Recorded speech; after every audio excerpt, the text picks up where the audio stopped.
فقد قال الله تعالى فلولا نفر من كل فرقة منهم طائفة ليتفقهوا في الدين ولينذروا قومهم إذا رجعوا إليهم لعلهم يحذرون. Alhamdulillah, kita ucapkan tinggi-tinggi syukuran kepada Allah Subhanahu wa taala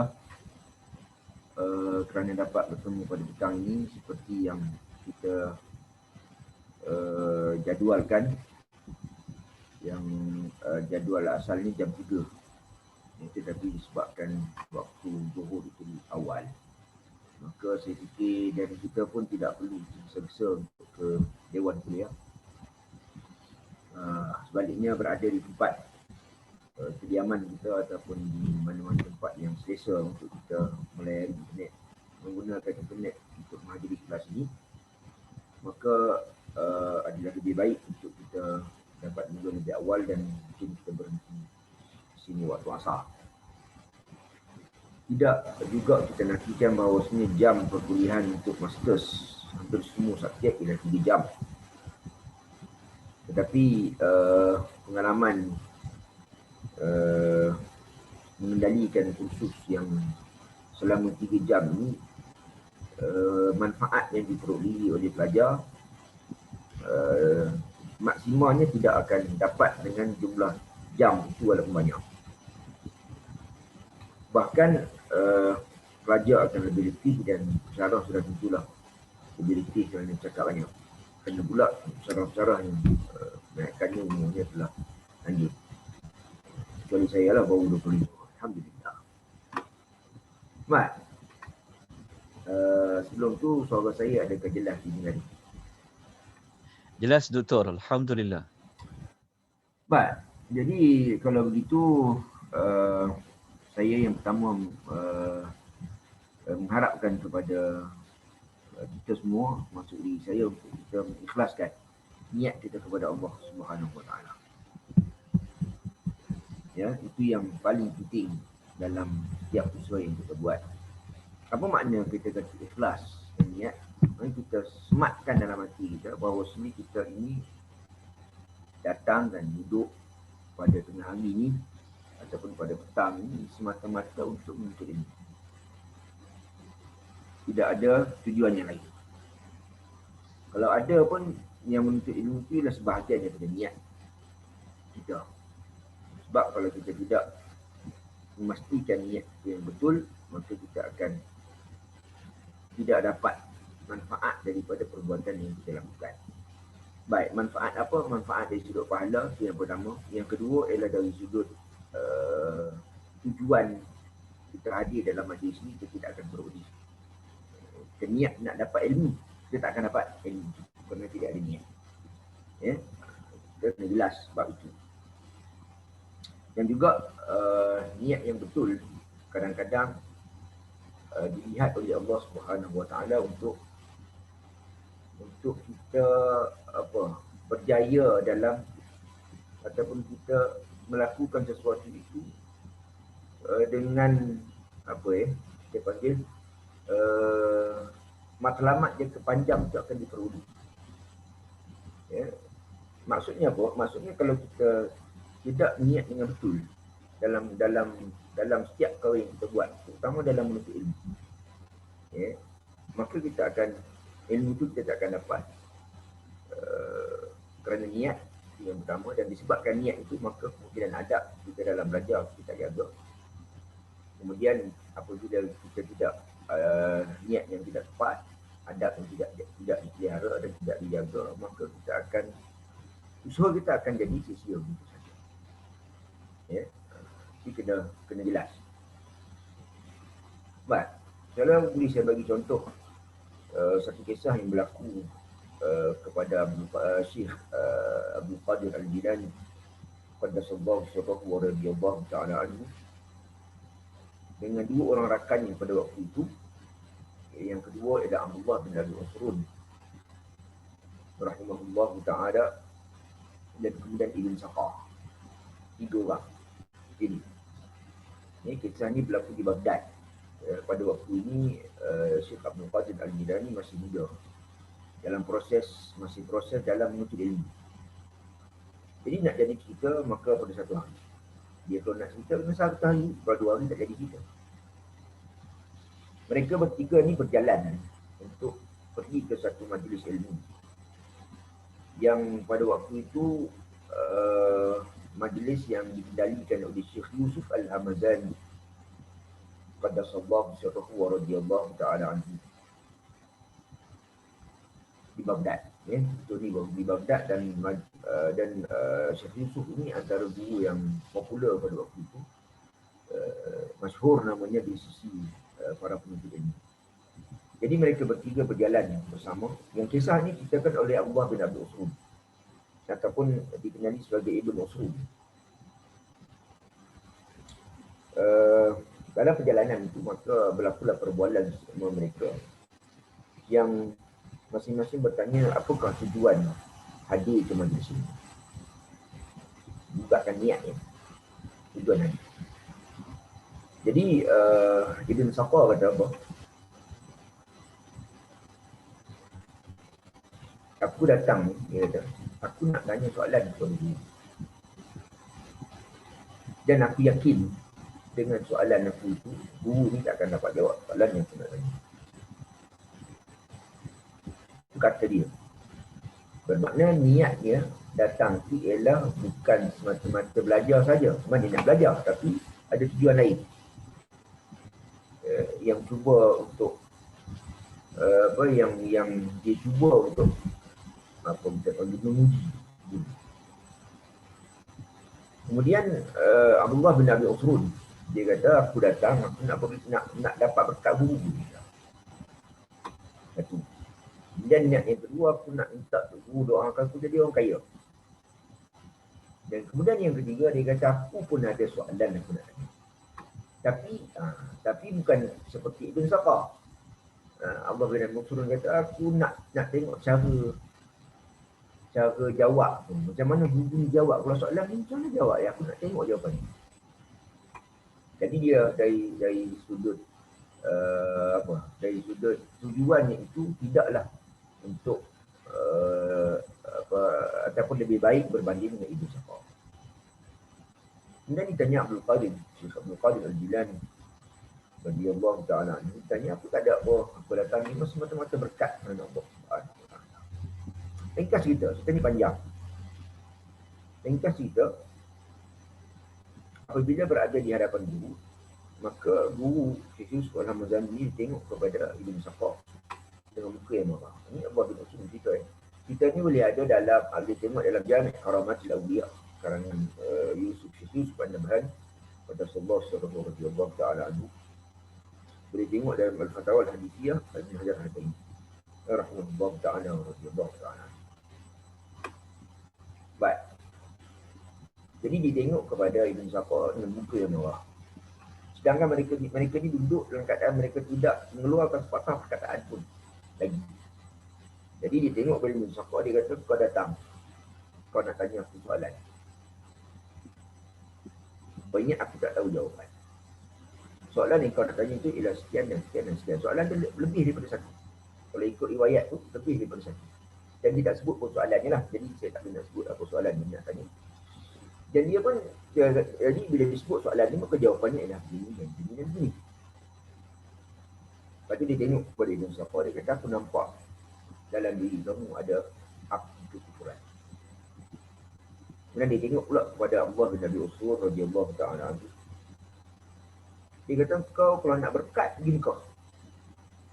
Maknanya apa? Maknanya dia tak dapat berkat dalam majlis itu. Dia tak dapat. Guru juga, dia tidak bersedia untuk menerima Allah bin Abi Usrud. Dia kata kalau kamu nak berkat, pergi kau. Maknanya tak dapat berkatan dalam majlis itu. Tersebut. Tapi kau akan jadi orang kaya. Bermakna guru doakan dia jadi orang kaya.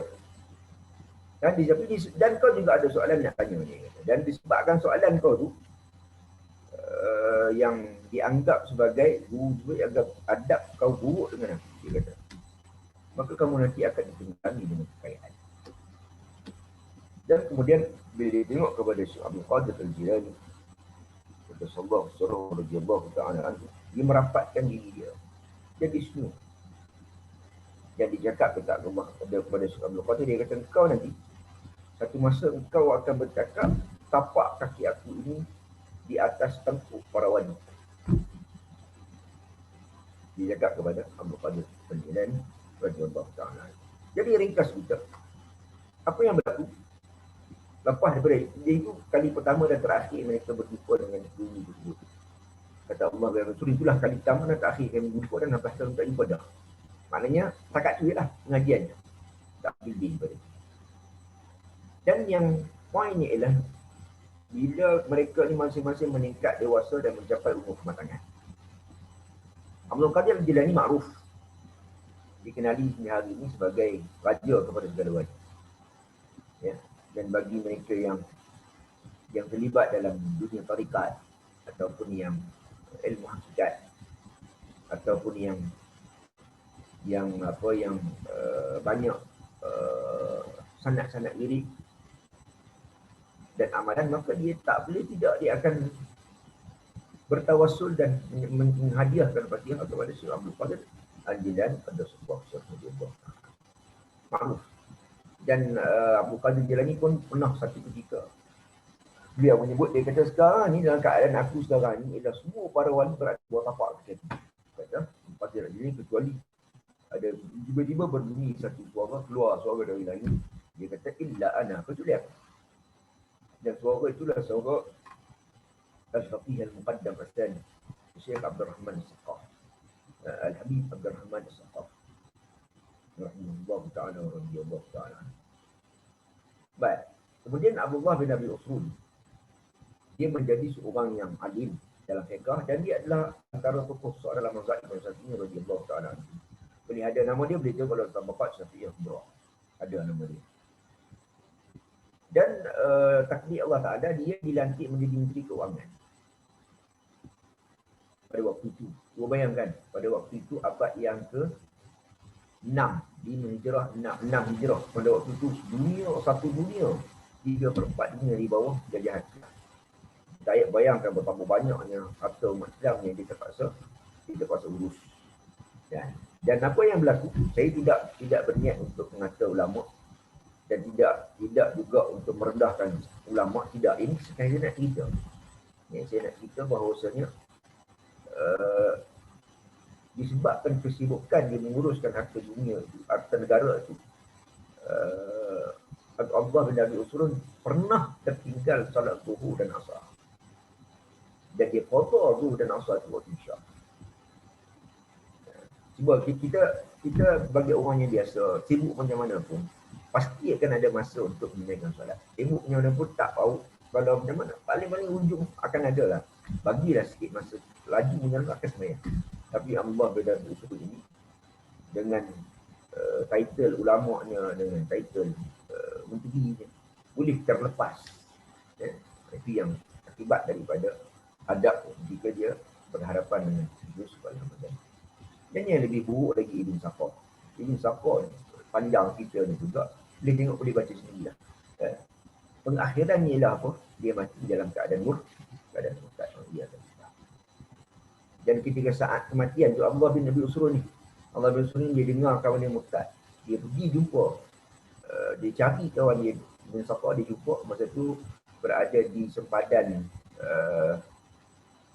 negara Syam dan Rom. Dia berada di Rom. Berada di negara Rom, dia cari, dia jumpa pada saat sedang nazak nak meninggal itu. Dia jumpa kawan dia ni dalam keadaan terbaring, punggungnya menghadap ke arah kiblat. Maksudnya dari kiblat itu punggung dia itu ke arah kiblat. Dia cuba kalihkan punggung tu, kedudukannya itu tak boleh. Dia bila kalih je patah balik, dan kemudian dia diajar mengucap, tak boleh lepas nak mengucap. Dan yang menarik ni di sini, Allah bin Usrun ceritakan yang Ibn Saqaf dekat dia kata apa, aku tak boleh mengucap, dia kata disebabkan lidah aku dipegang oleh Syekh Yusuf Al-Hamadani radhiyallahu ta'ala. Itu adalah satu contoh yang sedang boleh percaya, boleh tak nak percaya betul-betul, yang menunjukkan bahawasanya niat kita belajar, pertama kali datang untuk belajar itu adalah sangat penting. Dia akan membawa ke penghujung sedari ke mana sedari akan pergi. Dalam contoh ini, contoh yang agak ekstrim lah kalau kita kata ekstrim, tapi itu untuk kita faham bahawasanya niat dalam belajar itu sangat penting. terutama apabila sesedari di peringkat sarjana, peringkat PhD yang kemungkinan dah ada sikit asas ilmu, yang mungkin cara pandang kepada rakan, cara pandang kepada guru mungkin sudah sedikit berbeza berbanding ketika sesedari muda, peringkat sarjana muda satu waktu dahulu.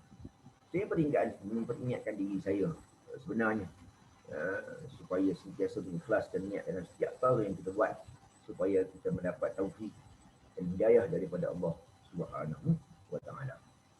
Baik, sebenarnya yang dirahmati Allah Taala sekalian, subjek ini subjek kaedah pendidikan.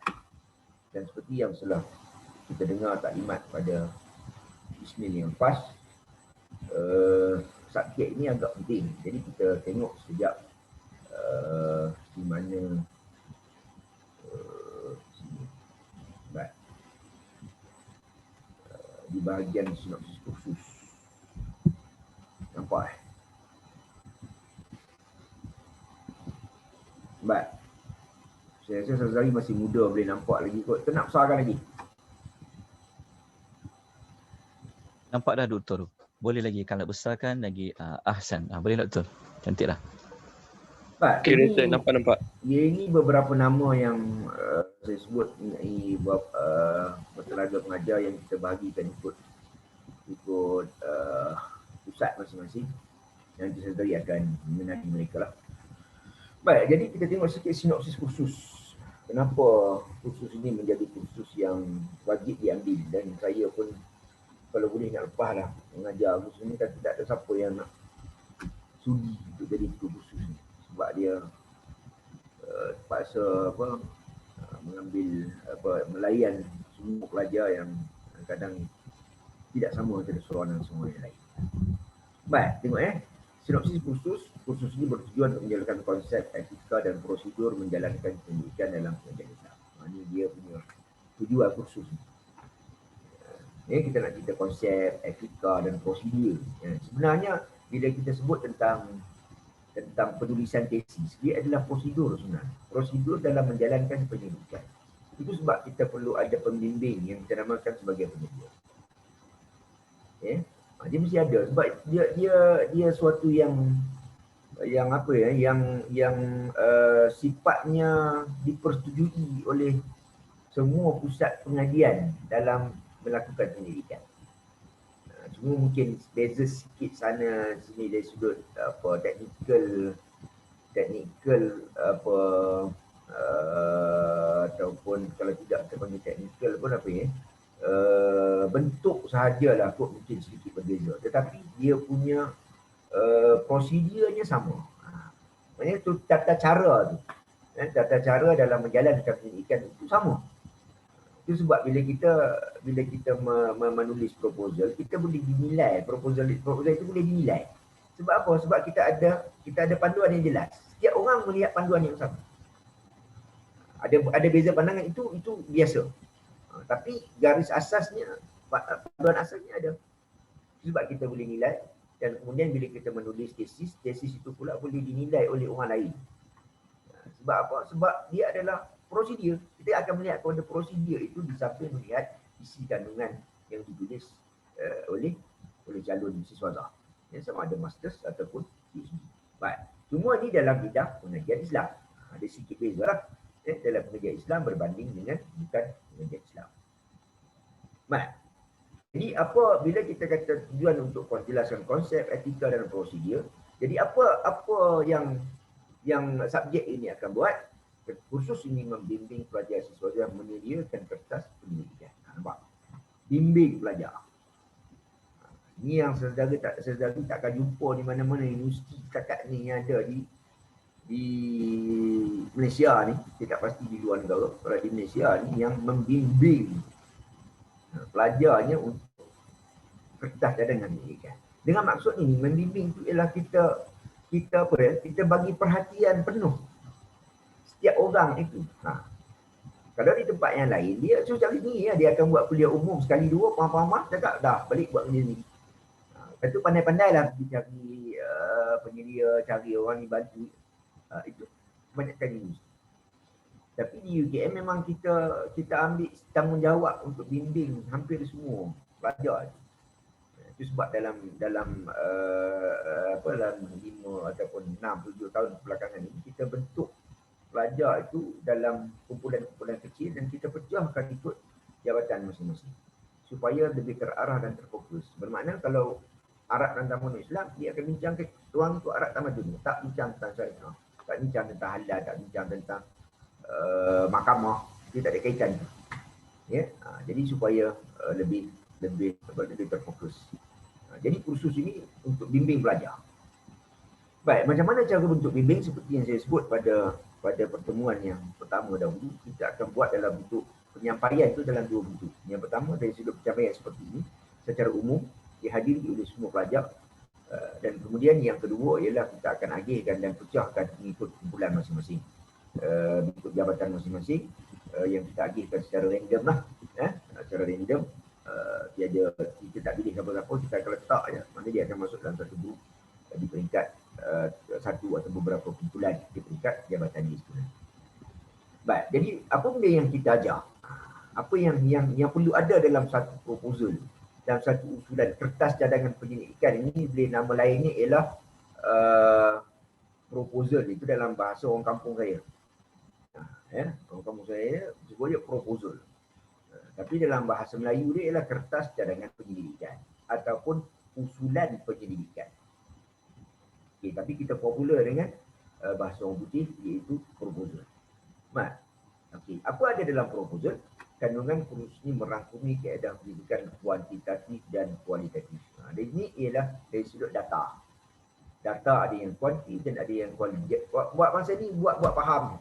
Kalau sesekali keluar daripada kelas pertanian keadaan sesekali pening kepala sehingga kadang-kadang perlu makan ubat, bermakna sesekali menghadiri kelas yang betul. Kalau sesekali faham semua, bermakna sesekali tidak hadir kelas. Okay? Jadi tengok dia dulu. Nanti kemudian perkara ni kita akan bincang kemudian. Saya nak sebut dia dulu. Ada pernyataan masalah ataupun problem statement, persoalan kajian, hipotesis, objektif, tinjauan literatur ataupun literature review, kerangka kerja teoretikal dan kerangka kerja konseptual, populasi, persampalan dan yang seterusnya. Ini adalah start daripada sini, start daripada perkataan pernyataan masalah sehinggalah kepada senarai rujukan dan translasi. Ini ialah item yang mesti ada dalam satu kertas cadangan penyelidikan ataupun kita panggil proposal. Ini saya sendiri akan bincang pada minggu yang ketiga. Ya, minggu yang ketiga. 3 ke 4. Cara itulah. Jadi akan diberitahu secara lalu. Kita tak akan pergi detail. Setiap satu item kita tak akan bincang detail kecuali literature dan kerangka teori dan kerangka kerja. Kita buat penambahbaikan sikit berbanding dengan semester lepas. Ada satu kuliah khas tentang penulisan tinjauan literatur, kerangka teori dan kerangka konsep. Ini berdasarkan kepada kami punya pemerhatian ataupun kami punya perbincangan tentang kursus ini dalam beberapa tahun kebelakangan ini, maka perlu ditambah satu kuliah umum seperti ini yang tajuknya ialah literature, kerangka teori dan kerangka konsep. Baik, jadi secara detailnya itu saudari akan bincang dalam kumpulan kuliah masing-masing, kumpulan bengkel masing-masing di peringkat jabatan. Ya. Baik. Kemudian pada akhir kursus ini pelajar sarjana mengikut dan kedoktoran dapat mengaplikasi pengetahuan kemahiran. Ialah supaya kaedah kemahiran kaedah pendidikan secara saintifik, sistematik dan inovatif. Masuk saintifik itu ialah dia mesti ada cause and effect. Dia mesti ada sebab. Bagaimana kita menulis itu ada alasan dia. Bukan tulis gitu ya. Yang tak apalah, nanti sesekali akan lalui nanti. Secara sistematik macam tadi lah, dia kena ada pernyataan masalah, kemudian dia perlu ada objektif kajian, perlu ada persoalan kajian dan lain-lain. Baik, secara sistematiknya secara tersusun itu mesti ada. Baik, inovatif itu ialah inovatif. Baik, ini ada beberapa rujukan asas ya. Dan buku yang saudari perlu dapatkan ialah yang ini. Ya, buku Ahmad Munawar Persembahan Dayata Ahmad Munawar Ismail yang saya dah minta untuk nama tu diketik. Siapa yang bertanggungjawab tu minta segeralah, kalau nak cepat buku ini maka kena segera selesaikan pelajar yang nak buku ini dan kemudian dibayar. Telah dibayar terlebih dahulu, kemudian boleh berjumpa dengan Persembahan Dayata Ahmad Munawar Ismail. Ya, saudari dah dewasa dan saudari boleh uruskan sendiri perkara itu. Baik. Okey, ini senarai khusus, tak apalah, ini okey, ini PSP ni okey. Ada soalan setakat ni? Ada benda nak tanya? Silakan. Kita ada berapa orang ni, saya tak boleh tengok jumlah kehadiran. Ada berapa orang ni? Ada 41 doktor. Termasuk doktor lah. Maknanya pelajar saja ada 40, termasuk dengan penyelia. Puan Rahimah. Ya, baik. Kita semua berapa orang kalau yalah lebih kurang tu, ataupun tambah lebih banyak lagi. Okey, jadi saya nak tunjuk rangka kursus. Tak ada soalan tak? Doktor nak tanya. Ya, silakan. Lain lambat sikit. Doktor, cuba saya nak tanya, buku yang kena dapatkan tu sama ke dengan waktu degree? Sebab saya dulu UKM. Ya, sama. Sama. Kira kalau dah ada, tak perlu beli yang lain lah. Tak perlu. Kalau nak buku baru boleh beli lah. Okey, yang lain.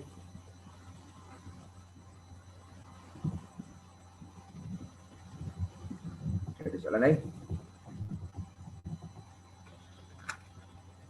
Okey, kalau tak ada kita terus kepada rangka kursus. Maksudnya gini adalah rancangan pengajaran yang sesedari kena ambil perhatian. Ya, sesedari sekarang di peringkat sarjana yang perlu prihatin terhadap pengajian sendiri. Kalau sesedari peringkat sarjana muda, jumlah pelajarnya ramai, ingatan akan diberikan selalu, jadi kita sukar untuk terlepas maklumat.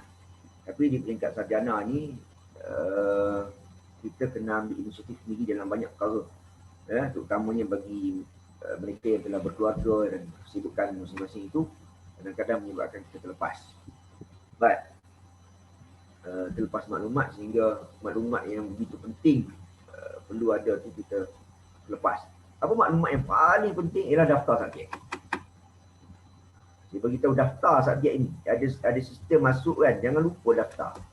Sebab pernah berlaku 2 atau 3 semester yang lepas, mana-mana setiap semester tu ada. Dia hadir kelas, dia masuk bengkel, tiba-tiba bila saya nak masukkan markah, nama dia tak ada. Saya tanya kepada Rustia kata dia tak daftar kot. Dah tu. Macam mana kalau tidak daftar? Pastikan daftar subjek ni. Kalau tak daftar jadi payah. Jadi sebab subjek ini wajib lulus. Maknanya kalau saudara dah siap tesis, pun sekali pun, maknanya kalau kursus ni tak lulus, maka tak boleh grade. Itu belum kira lagi ya, yang masuknya 40 yang grade ikut masa diletakkan tu dalam 5 orang, 6 orang.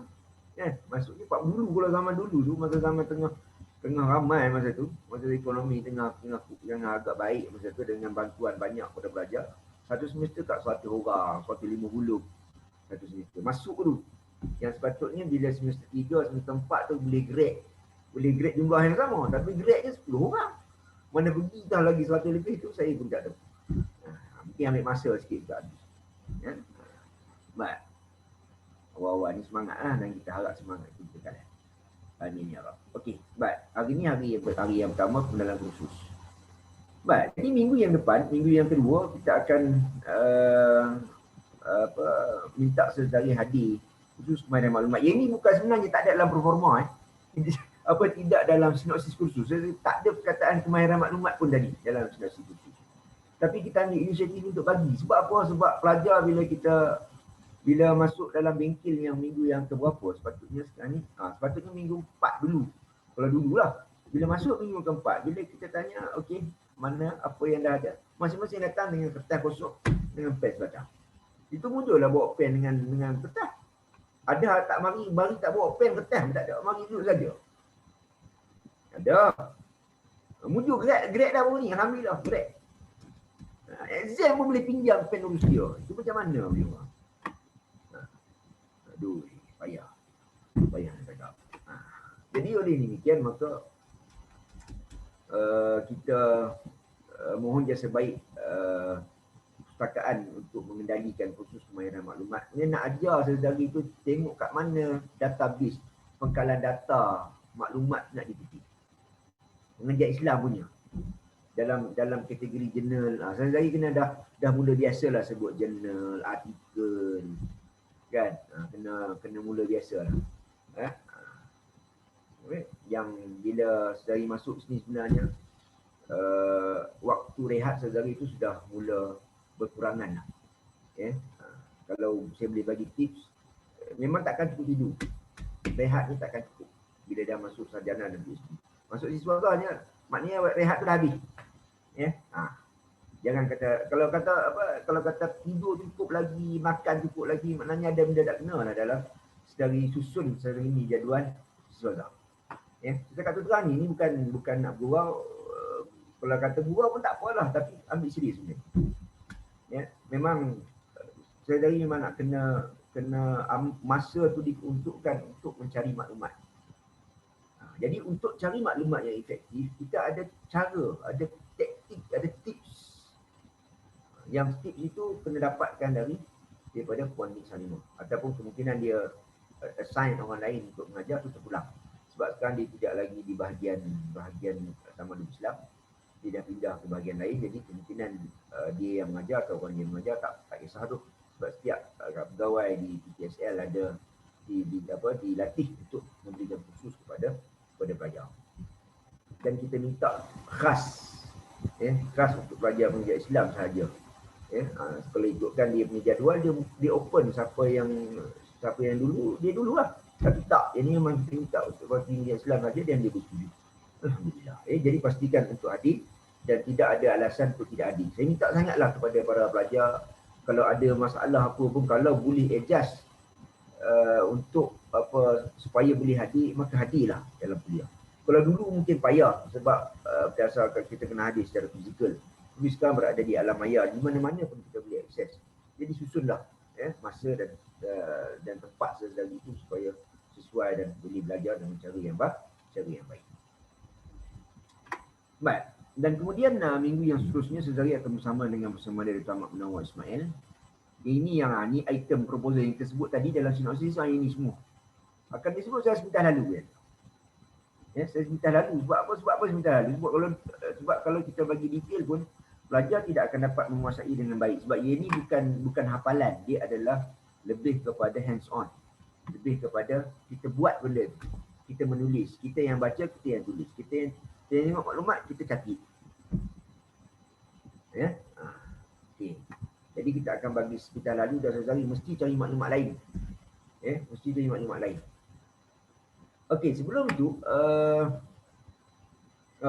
bila kita menyebut tentang maklumat di tempat yang lain, saudari ada Facebook. Siapa yang tak ada Facebook? Semua ada. Okey, kalau semua ada, cuba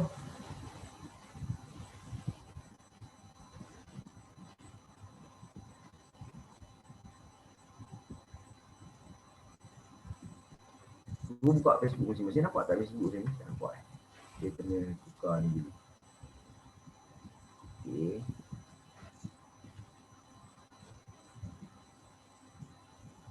Dia kena share screen sini.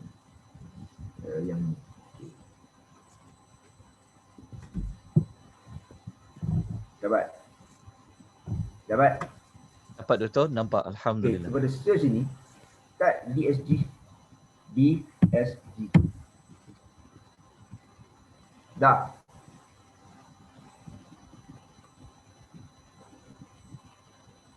Dah belum? Dah dekat. Dah. Okey, di sini ada atas ni Doctorate Support Group. Klik je.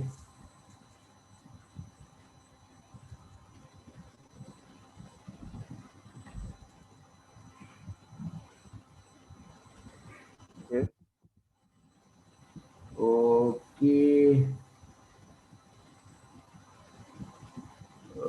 Dah mana satu Doctorate Support Group yang saya pernah lama tak masuk ni. Ini. Yang ni. Ni. Gambar topi ni. Dapat? Ya. Dah. Okey. Like ini ya. Like. Boleh masuk kalau nak masuk. Dan kemudian like grup ni. Okey. Ni. Okey. Apa yang ada dalam ni? Dalam ni ialah satu grup yang melibatkan semua siswa. Walaupun dia tulis doktorat, dia tulis PhD, tapi sebenarnya dia merangkumi semua pelajar siswa dalam negara dan luar negara yang boleh berbahasa Melayu. Jadi dalam ni Syazari akan dapat maklumat yang banyak tentang pendidikan, tentang kursus. Tentang kursus, tentang apa maklumat-maklumat yang kadang-kadang Syazari tak tahu. Contohnya tag sini kan. Tak tahu contoh kita nak tanya mana kat mana di sini kalau nak tanya mesej tu kan. Kat dia punya ni kat mana? Kat mana kalau ni create post. Kan? Tak sampai kata kalau kita nak tanya. Saya mau katalah mohon maaf. Boleh terangkan saya apa makna interview contoh. Kan? Saya akan dapat jawapan yang banyak jawapan. Mana dari sudut apa grup ni dia tidak akan pandang rendah kepada orang yang tak tahu apa-apa. Kadang-kadang saya soalan simple je kadang-kadang, tapi yang menjawabnya itu ramai dan bahkan dalam grup ni ada profesor. Dan dia sangat mengerti kerja ramai. Dia sendiri kena duduk dalam grup ni bukan grup masak lah, dah bukan grup apa nama rakan sekolah tu kita tinggal dah tu. Kena tengok sini saya lalu. Ini kena jadi bahan bacaan. Kalau kata Quran tu sehari baca 50 surat, ni 2 jam 3 jam sekali kena tengok. Tadi kita tengok ada ambil matematik tak lah 3 jam, maknanya masa yang banyak tu tunjukkan. Okey. Oh, ini saya pun tak like. Ini yang baru kot. Padahal saya dah lama dah. Baik, tak apalah. Okey, ini sekadar untuk bantuan saya sekalian. Nanti kejap ada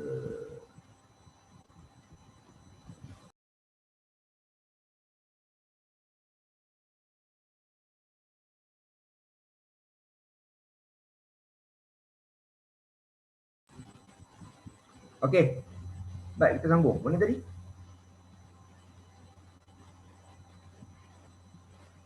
Ini.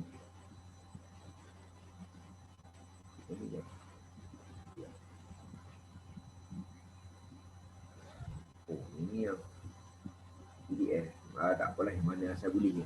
Okey. Ini yang Word.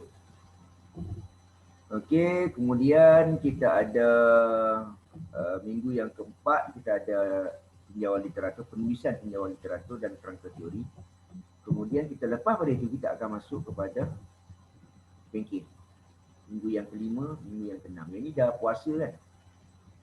Puasa 15 bulan. Jadi yalah puasa pun boleh belajar. Tak jadi masalah. Dan kemudian kita minggu yang seterusnya tu kita dua minggu kita peruntukkan ya untuk Syazari bersama-sama dengan kumpulan kecil grup di peringkat pusat masing-masing. Baik, jadi agihan ini nanti anak akan bagilah. Anak akan bagi insyaAllah pada minggu yang keempat ni ke, anak akan agihkan. Baik. Kemudian ada metodologi tafsir. Yang ini takhris hadis. Cara kita takhris hadis, macam mana kita nak guna maktabah Samilah, ataupun daripada internet, macam mana kita nak dapatkan rujukan hadis. Baik. Kemudian ini minggu raya. 8 hingga 16 cuti semester dan minggu raya. Kita akan mula balik pada 21 bulan 5 kualitatif bersama dengan Profesor Dr. Zainab. Syazari beruntunglah ini kali semester terakhir beliau mengajar akan pencin wajib secara wajib pada bulan 9. Baik. Kemudian ada kuantitatif Dr. Semawati, ini memang otai ni. Ini kalau tamat menawar ni memang otai lah, kita panggil otai.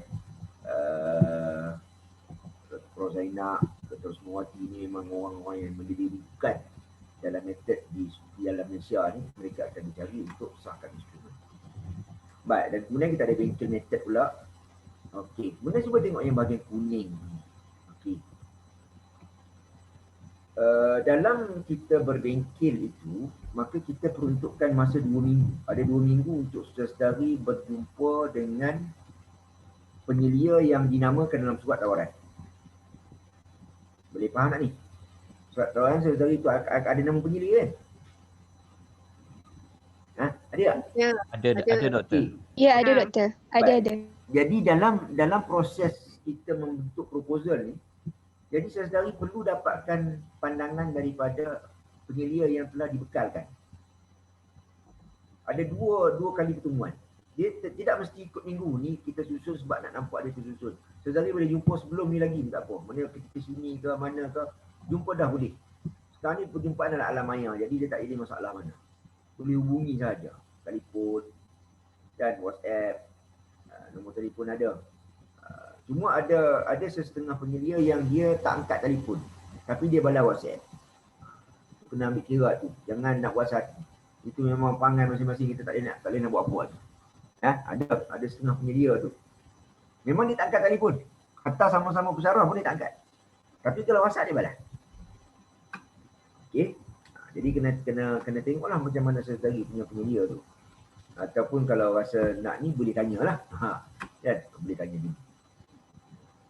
Tapi tidak semualah, mungkin seorang dua je yang macam tu. Yang lain okey. Maksud okey tu ialah boleh dihubungi dengan mudah dan dia akan bagi bersama. Dan kemudian dapatkan pandangan mengenai dengan bidang saudari nak kaji, tajuk yang saudari ada. Jelas di situ. Kadang-kadang kalau kita penyelia yang kita dibekalkan, yang dinamakan itu, dia kata bidang ni saya tak pandai lah contohnya, ataupun saya tak berapa ni lah, familiar lah bidang ni. Boleh cari yang lain tak? Maknanya kalau dia tak bersedia, dia mungkin boleh tanya dia siapa yang patut. Dia akan bagi nama, kita pergi cari orang tu. Saya tak jadi masalah. Saya tidak mengikat saudari untuk mesti mencari penyelia yang dinamakan. Cuma kita bagi 2 minggu ini supaya saudari boleh berkenalan dengan penyelia yang ada, dan penyelia itu juga menyumbang kepada pembentukan proposal sekalian. Okey. Ada soalan setakat di sini.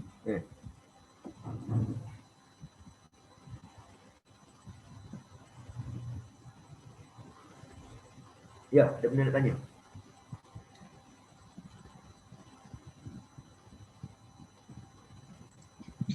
Bismillahirrahmanirrahim, Doktor. Ya. Dr. Adib ya. So maksudnya, saya pun Siti, maksudnya Dr. Adib, masa 11 hari bulan 6 dan 18 hari bulan 6 ni, kelas hari Jumaat ni kita tak ada ke? Macam tu ke? Ya, Ataupun betul. Oh, okey. Maknanya kita kalau kita akan tengok sini ni, contoh ni juga ni, pada minggu yang ke sini ni. Minggu yang ni lagi dah ni. 23 bulan 4, 3 bulan 4, ini tidak mesti Jumaat. Jumaat ni sebab itulah jadual yang diberikan. Cuma kadang-kadang pelajar nak minta hari lain, maka bincang dengan pensyarah yang kita namakan yang kita agihkan nanti dalam bengkel. Dia pun kadang-kadang dia tak nak Jumaat. Dan kalau Jumaat pun kadang-kadang dia tak nak petang. Itu biasa berlaku. Boleh bincang. Okey. Dan begitu juga kalau macam ini memang jelas tidak ada hari Jumaat itu. Dan mungkin ini boleh kita hubungi bila-bila, hari Isnin sampai hari lain, tak apalah. Kan? Ini semua atas kertas supaya nampak jelas pembahagian ini untuk DOD. Ya. Okey, ada soalan lain?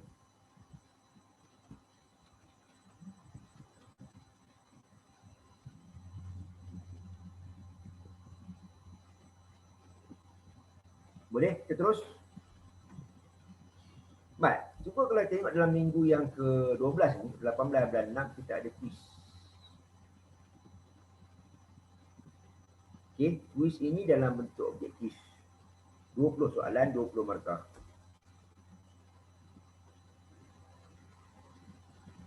Saya dah bagi tahu ke dia punya penilaian khusus ni? Dah kan? Saya dah bagi tahu, tapi saya ulang sekali lagi, tak apa. Khusus ni, penilaian khusus ialah 20% pada quiz. Kemudian ada 40 pada proposal ni yang saudari Budina ni Ni pembentangan pada minggu yang ke-13 dan minggu ke-14 ni markahnya 40. Saya letak 2 minggu sebab kadang-kadang pelajar ramai mungkin tak boleh yang minggu 13, mungkin yang minggu 14. Dan kemungkinan minggu yang selepas pada itu pun bergantung kepada pensyarah bengkel masing-masing. Dan boleh jadi lebih awal pun.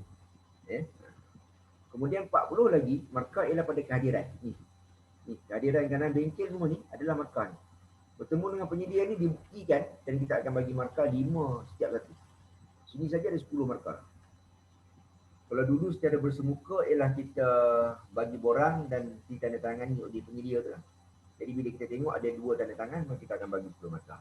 Tapi untuk secara online ni, maka mungkin boleh dibuktikan dengan cara yang lain lah. Bersama dengan penyedia masing-masing. Markah di tangan penyedia. Okey? Ada soalan lagi? Saya rasa saya dah habis yang bahagian pengenalan di bahagian di sini saya nak masuk kepada kuliah. Ya. Doktor, nama saya Nabil, saya nak tanya. Ya. Untuk pembentangan proposal, doktor kata markah dia 40%. Ya. Tapi kalau semasa pembentangan proposal tu, ada pelajar tu dia terpaksa tukar tajuk disebabkan tajuk tidak diterima. Adakah markah tu akan dibuat balik untuk pembentangan yang lain mengikut tajuk yang baru? Tajuk masuk tolak tu apa tu? Maksudnya pembentangan proposalnya macam tak dipersetujui oleh penyelia masa pembentangan proposal tu. Maksudnya tak ada kesalahan ataupun kena tukar tajuk masa pembentangan proposal tu. Jadi adakah markah dia tu akan berkurang ataupun akan tukar pada tajuk yang lain? Dia macam ni, kita dah daripada minggu awal tu, kita dah minta supaya ada satu tajuk yang sebaik-baiknya itulah tajuk dia akan menulis di peringkat sarjana dia lepas pada itu. Okay. Jadi dia susahlah nak dapat yang kata ditolak sebab pada awal lagi tu dah kita dah setuju tu. Maknanya di peringkat awal tu, minggu yang ke mana sini ni, Saudari sepatutnya dah mula ni, minggu 1, minggu 2 ni. Saudari dah mula ada tajuk ni sebab bila Saudari berada pada minggu ini, minggu depan, maka kita dah ada keyword yang kita nak guna. Kita nak kaji tentang apa. Contoh kalau kita kaji tentang Ibnu Katsir contohnya. Jadi kita akan guna word Ibnu Katsir, kita akan guna keyword itu, kita akan cari di mana maklumat dia boleh ambil. Kat sini ada, kat sini ada. Kita dah mula menerawang alam maya ni dengan maklumat yang telah dia ada. Contohlah. Jadi saya mengharapkan supaya tidak berlaku apa-apa yang menyebabkan boleh tajuk tu berubah. Buat keputusan pada awal. Ya. Walaupun ada akan berlaku. Kemungkinan itu tetap ada. Tetapi untuk kursus ini kita tidak mengharapkan begitu. Dan kita cuba sebaik mungkin untuk dia seperti permulaan hinggalah ke penghujung. Ya. Baik, doktor. Ya, baik. Terima kasih. Okay, yang lain. Assalamualaikum, doktor. Salam. Saya Afifah dari pengajar Arab. Ya. Okey, macam ni. Masa pada minggu yang awal tu kan kita akan dibahagikan kepada pensyarah-pensyarah yang berkaitan. Ya. Maksudnya dari segi perbincangan untuk buat proposal lah. Kemudian pada minggu seterusnya kita akan berjumpa dengan penasihat akademik dan ataupun penyelia lah kan. Ya. Okey. Seandainya kalau contohnya sebelum mendaftar kita dah ada repo dengan penyelia kita nak buat tentang ni, kita dah bincang kan. Ya. Okey. Okey. Kemudian bila maksudnya kita dapat banyak pencerahan lah daripada penyelia. Okey. Kemudian bila hari pembentangan kita perlu bentangkan ialah ni hanya pembentangan proposal untuk KP. Okey, bila dibentangkan tu kita bentang kepada pensyarah yang berkaitan. Ya. Okey, macam saya refer kepada pengajar Arab ada 2 orang lah pensyarah. Ya. Macam mana kalau okeylah kita akan ambil maklum apa yang dimaklumkanlah dalam proposal. Ya. Bagaimana kalau panjang kita dapat makluman tu, contohnya macam ialah masing-masing doktor akan ada pandangan masing-masing kan. Ya. Sekiranya itu berlaku macam mana ya doktor?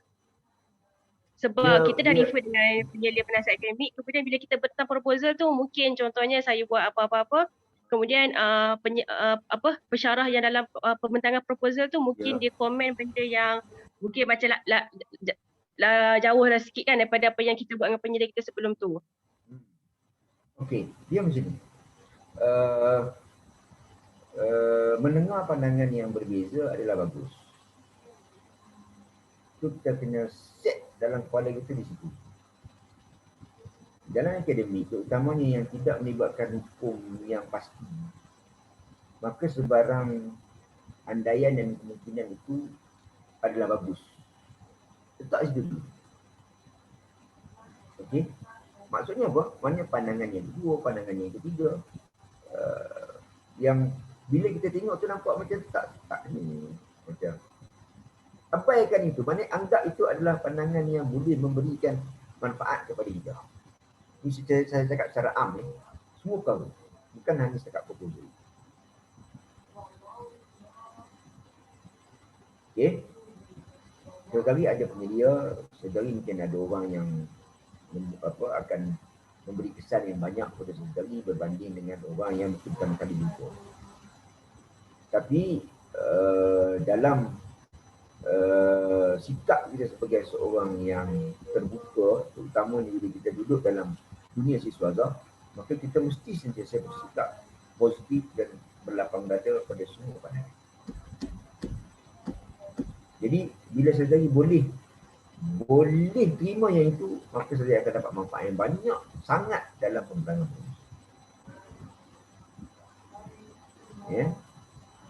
Itu kena pastikan itu kena jadikan sebagai asas dalam kita belajar secara am dan kita membentuk proposal dan kita menulis tesis.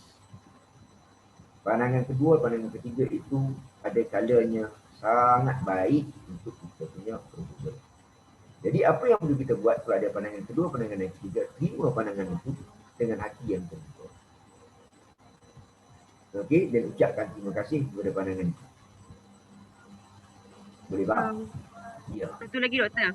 Ya. Okey, ialah kita meraihkanlah pandangan daripada penyelia dan juga pensyarah terlibat untuk pembentangan KP nantilah kan.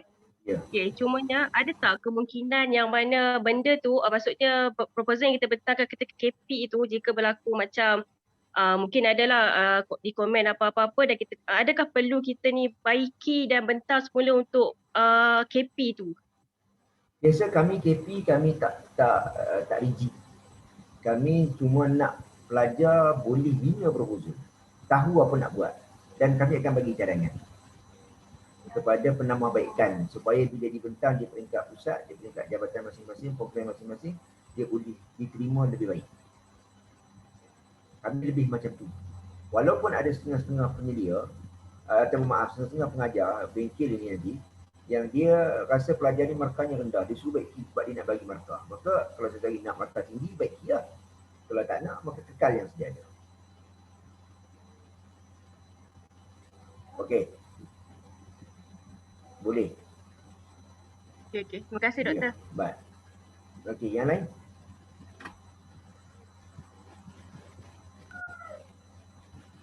Assalamualaikum.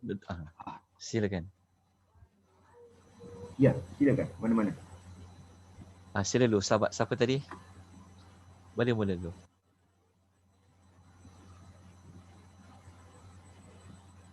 Ya, silakan. Terus.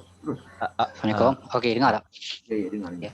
Okey, dengar. Okey, saya Ismail, pelajar Dr. Falsafah.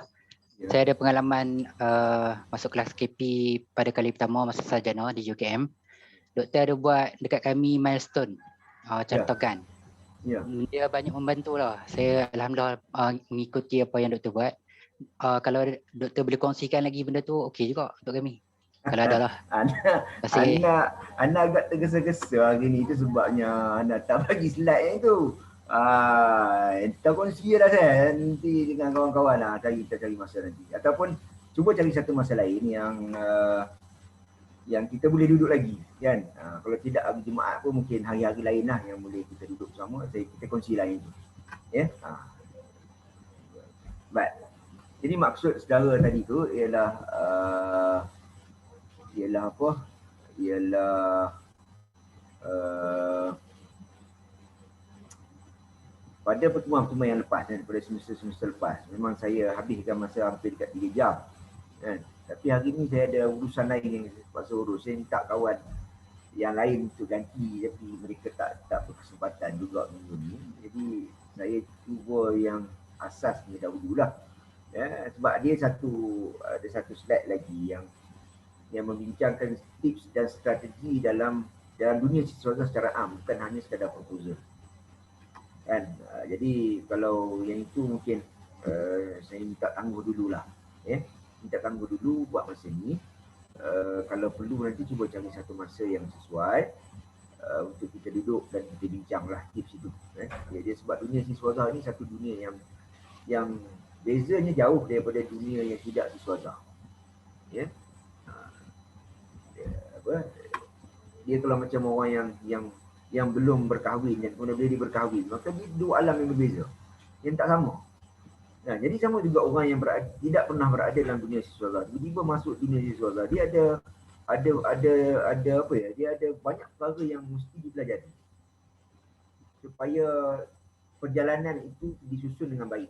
Bukan hanya sekadar masuk dan kemudian kita ada proposal dan jadi tidak semudah itu. Dan ini bukan sinopsis kursus, dia tidak bagian kursus, itu sekadar saya nak berkongsi dengan pelajar-pelajar kan. Jadi bila masa itu terhad, jadi saya terpaksa skip dulu yang itu dan nanti kita cari masa lain lah, insyaAllah. Okey, baik. Kita masuk kepada slide. Mana tadi nak share tadi?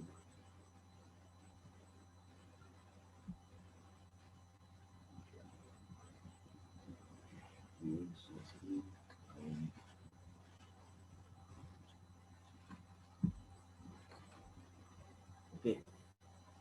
Sikit saya nak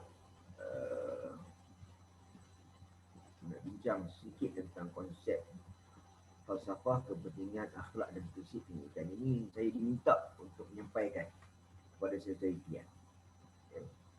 Sebab apa? Sebab kita dapati pengalaman yang lama lah, pengalaman yang lalu, sebahagian kecil daripada calon siswaswasta dia mengetepikan perkara penting dalam pendidikan ini dan dilanggar ini. Maksud langgar tu dia tidak ikut prosedur pendidikan, dari sudut adab-adab dalam pendidikan itu tak dipatuhi, yang menyebabkan data tu diragui kan. Bila data diragui itu masalah kan. Maksudnya usaha yang kita buat itu nampak macam sia-sia. Sebab apa? Sebab tidak diyakini data tu. Sebab kita tidak ada maklumat lain, kita tidak ada pembuktian yang lain melainkan penulisan kita. Jadi penulisan itu perlu mematuhi prinsip akhlak yang ada dalam pendidikan, baru dia akan diterima. Maknanya apa? Saya nak bagi contoh macam mana ya. Contoh kalau kita buat kajian, kita nak tengok persepsi masyarakat non-Muslim terhadap pelaksanaan hudud di Indonesia. Sebagai contoh. Kan? Dia ada kaedah dia tu. Untuk kita dapatkan data itu valid dia bagi. Kan? Yang bila dia data itu dipersembahkan, yang masuk kita tulis dalam tesis kita dan kita maklumkan kepada penyedia dan kepada penilai tesis itu, itulah data persepsi masyarakat non-Muslim di Malaysia terhadap hudud bagi contoh, maka dia diyakini yang dipercayai. Walaupun data itu data kuantitatif ataupun datanya bersifat andaian. Sebab apa? Sebab dia mengikuti prinsip-prinsip yang telah ditetapkan dalam penyelidikan yang dipersetujui bersama oleh semua orang yang berada dalam dunia penyelidikan. Jadi tak boleh nak marah. Kan? Contoh kalau kita kata kerajaan, kalau contoh kerajaan buat kajian, kerajaan kata apa? Persepsi terhadap kerajaan Perikatan Nasional ini meningkat begitu contoh. Kan? Dia kata meningkat. Macam mana dia kata meningkat? Nampak? Dia akan bagilah dia punya data dan kajian terhadap sekian, telah dibuat oleh sekian, pada dia punya populasi sampelnya sekian. Maka dengan itu dia mengatakan persepsi terhadap kerajaan sebagai contoh dalam kerajaan itu tadi, maka positif. Jadi kita kena terima. Sebab apa? Walaupun kita mungkin tak setuju, mungkin dari PH contohnya kan ada, saya tahu macam ni kan. Tak nak mengaku tak ada masalah pun, kita tak suruh mengaku. Cuma nak cerita itu adalah data yang sah dibuat kajian. Jadi kena terima. Walaupun kalau ataupun di sebaliknya yang dari sudut negatif. Kan? Mungkin ada alpas kat sini kata PAS dipandang negatif oleh golongan non-Muslim. Tak boleh lah nak marah, nak melenting.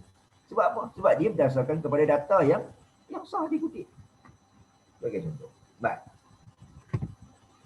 Okey, ini sekadar mukadimah Islam dan pendidikan. Ini banyak ayat yang menunjukkan supaya dibuat pendidikan. Ini saya ambil sikit 2 ayat saja. Seperti yang pertama ialah kan. Kita anzalnahu ilaika mubarakun yadabbaru ayati wa liyatadhakkara ulul albab. Terjemahan ayat ni yang dikuat maksudnya Al-Quran ini sebuah kitab yang kami turunkan kepadamu dan umatmu yang Muhammad sallallahu alaihi wasallam. Kitab yang banyak faedah dan manfaatnya untuk mereka memahami dengan teliti kandungan ayat-ayatnya. Dia punya syahid dia ialah liyadabbaru. Liyadabbaru. Liyadabbaru. Supaya dia meneliti. Betul. Jadi kalau dari sudut sirahnya ini adalah fi'il mudhari'. Yadabbaru adalah lamul amri, lam tu di yang apa dia adalah sirah amar. Perintah Allah Taala perintahkan supaya meneliti. Ya, al-amru lil wujub. Kalau tidak ada qaridah. Sebelum belajar usul fiqh tahulah, yang tak tahu dia dengar seolah-olah Allah Taala beritahu apa? Kitab ini Al-Quran ini kami turunkan yang mengenai keberkatan ini supaya kamu teliti. Ya, nampak ni. Supaya kamu kaji. Tu. Supaya kamu buat research. Dan kemudian apa? Bila dah dibuat research, dibuat kajian, waliyatadhakkara ulul albab, dan dengan kajian itu akan memberi iktibar, memberi peringatan kepada orang-orang yang berakal. Nampak? Jadi kalau satu sudut yang lain, kita dah tengok kajian penyelidikan ini bukan untuk semua orang. Ia untuk orang yang menggunakan akal, orang yang nak berfikir, orang yang nak memerah otaknya, mengkaji dan memahami kandungan ayat Al-Quran. Ya. Jadi itu sebab kalau di peringkat pengajian tinggi, jumlah pelajarnya sudah semakin kurang. Dia tidak sama seperti ketika di peringkat sekolah rendah dan sekolah menengah. Sebab apa? Sebab dia dah ke tahap penggunaan akal itu perlu kepada maksimum penggunaan. Dan kemudian untuk lebih lagi, maka dia peringkat lebih tinggi. Jadi tak ada yang tidak, bukan semua orang perlu pun. Kan sampai ke tahap itu. Sebahagian kecil sahaja. Yang sebahagian dia dah cukup. Yang ini untuk bagi orang yang nak menyelidik, maka dia mesti berfikir. Jadi maknanya kalau saudari akan alami keletihan, kepenatan, kepeningan, sakit kepala, migrain, maka saudari kena bersabar. Ya. Sebab inilah tabiat menjadi. Tapi kita betul setakat tu. Ini huraian ayat dah. Okey. Baik. Kita masuk kepada epistemologi pendidikan. Maknanya secara asasnya apa dia pendidikan itu? Saya nak setakat ni kalau saya boleh faham ni okey dah lah. Dah boleh berhenti lah. Kita tengok pendidikan tu apa? Usaha penelitian terancang. Tu dia. Ni kena penting sangat ni. Bila kita kata dia terancang, dia satu usaha, kemudian dia ada perancangan dan secara teliti. Maknanya perkara ni dia bukan jadi secara spontan, afuyah, tak. Dia mesti disusun, dicari maklumat itu, diolah, dikupas, dibincang. Nampak? Jadi bila kita buat pendidikan, kita tak boleh kata ini hukumnya haram. Habis setakat tu. Kenapa haram? Apa yang menyebabkan dia haram? Dari mana datangnya haram? Tak dikupas. Tak boleh lah. Dia kena fikirlah. Ya, dia kena secara teliti benda tu. Kita kena bagi tahu kenapa dia haram. Kalau kita buat kajian tentang apa? Tentang apa sejarah. Dari sejarah tu dari mana maklumatnya diambil? Maklumat itu sahih ke tidak? Maklumat tu datang dari mana? Dari lisan ke? Dari tulisan ke? Kajian tu. Setiap satu tu. Kena dilihat, diperhalusan. Itu namanya penyelidikan. Bukan takat baca surat khabar, maklumat, saya dalam penyelidikan saya mendapati. Tak boleh lah. Kan? Itu sebab dalam dunia bila Sazdari masuk dalam dunia siswazah ni, Sazdari disebut perkataan jurnal, artikel, scopus. Kalau tu memang saya buka Quran Sunnah tak jumpa tu bid'ah semua tu. Sejak silat gaya setengah orang kata masuk api neraka tu. Tak ada dalam Quran Sunnah. Sebab apa? Sebab di situlah terletaknya maklumat-maklumat yang teliti dan terancang.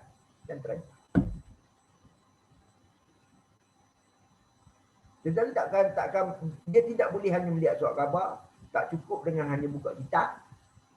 Dia kena buka kajian-kajian semasa. Kajian-kajian semasa itu letaknya di mana? Dalam buku-buku terbitan universiti, dalam jurnal-jurnal, dalam kertas-kertas kerja persidangan. Nah, ini yang Sazdari sekarang dia satu dunia yang jauh berbeza dalam dunia yang sebelumnya. Jadi akan kehilangan kawan, akan tak ada orang nak sembang tentang ni. Kan kalau kita balik kampung sembang pasal apa? Pasal kenudi. Pasal orang belakang ni bela kambing, ni pokok dia hidup. Tapi kalau Sazdari dalam dunia penyelidikan, Sazdari kena minta artikel. Artikel ni bincang tentang apa? Kat mana dapat ni hidupan ni dari mana? Dia ni tokoh ni cakap apa? Dia ni dia lain macam. Bukan kita kata hebat, tak.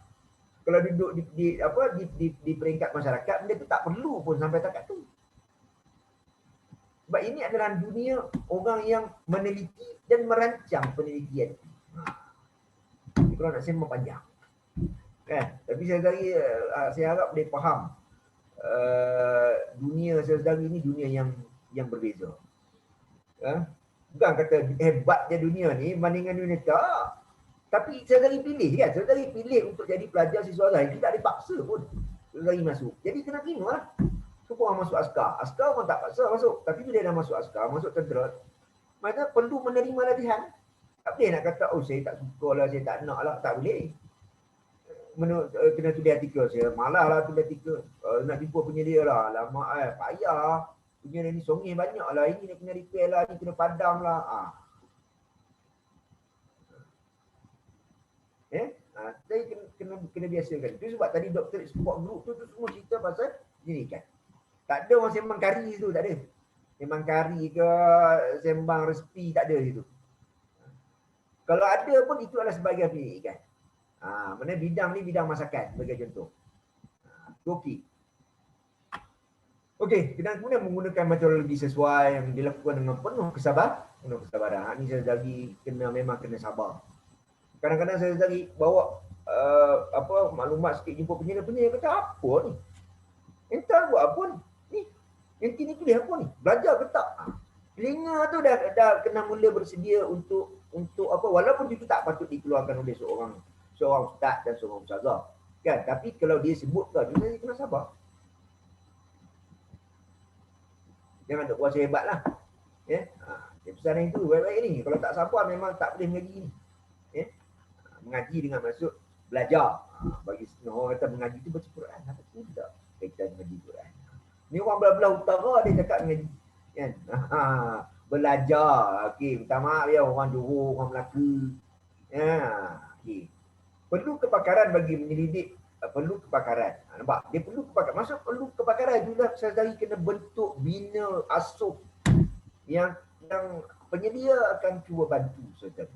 Bagi menyelidik betul membuat teori, kesimpulan, perancangan atau ramah. Dah tu. Perspektif Islam, satu konsep yang dibentuk oleh disiplin ilmu. Ada soalan setakat ni?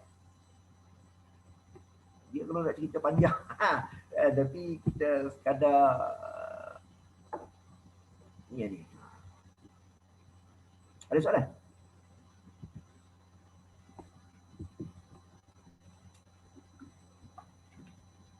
Okay, dari perspektif Islam, suatu konsep yang baru dibentuk sebagai satu disiplin ilmu, merangkumi pendidikan dan berbagai bidang dan berbagai disiplin ilmu.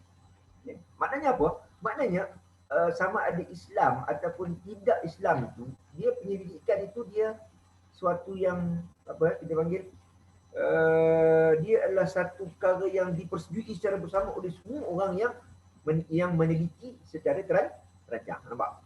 Jadi yang membezakannya ialah Islam atau tidak Islam ialah apabila dia melibatkan Al-Quran dan As-Sunnah.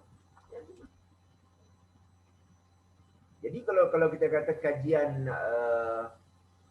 teori apa? Darwin, manusia daripada beruk contohnya kan.